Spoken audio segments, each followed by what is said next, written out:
لیکن مجبوراً یہ قدم اٹھانا پڑا۔ اگر پاکستان کے پردھان منتری ان سے بات کرنے کی کوشش کرتے ہیں تو میں سمجھتا ہوں ہمارے پردھان منتری ان سے ضرور بات کریں گے۔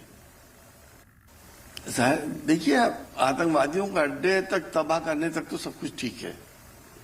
اڈے تباہ کرنے چاہیے، اور میں تو یہ کہتا ہوں کہ پاکستان کو اس بات کے لیے تیار ہونا چاہیے کہ ہمارے انٹیلیجنس اور ہماری فورسز اور ان کی فورسز اور ان کی انٹیلیجنس مل کر یہ اڈوں کو تباہ کریں، ختم کریں وہاں سے، تاکہ پاکستان بھی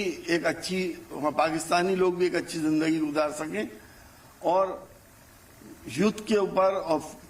اپنی ملٹری کے اوپر جو ہمارے بھی خرچے ہیں وہ بھی کم کیے جا سکیں۔ ظاہر سی بات ہے، اس وقت سارا دیش ایک جٹ ہے،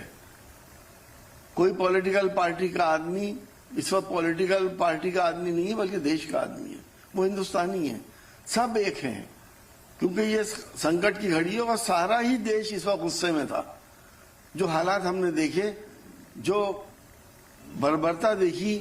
جس طرح سے ہمارے نردوش لوگوں کو قتل کیا گیا، ہم کوئی چوٹی تو ہے نہیں کہ کوئی بھی مسل دے، ہمیں جواب دینا چاہیے تھا، اور ہم نے بہت معقول جواب دیا۔ ہم سب اپنی سینا کے ساتھ اور سرکار کے ساتھ سب لوگ کھڑے ہیں۔ یہ واقعی بڑی عجیب اڈمنا ہے۔ ہمارے نیوز چینلز کے کچھ اینکر وہ اپنے سینٹیمنٹ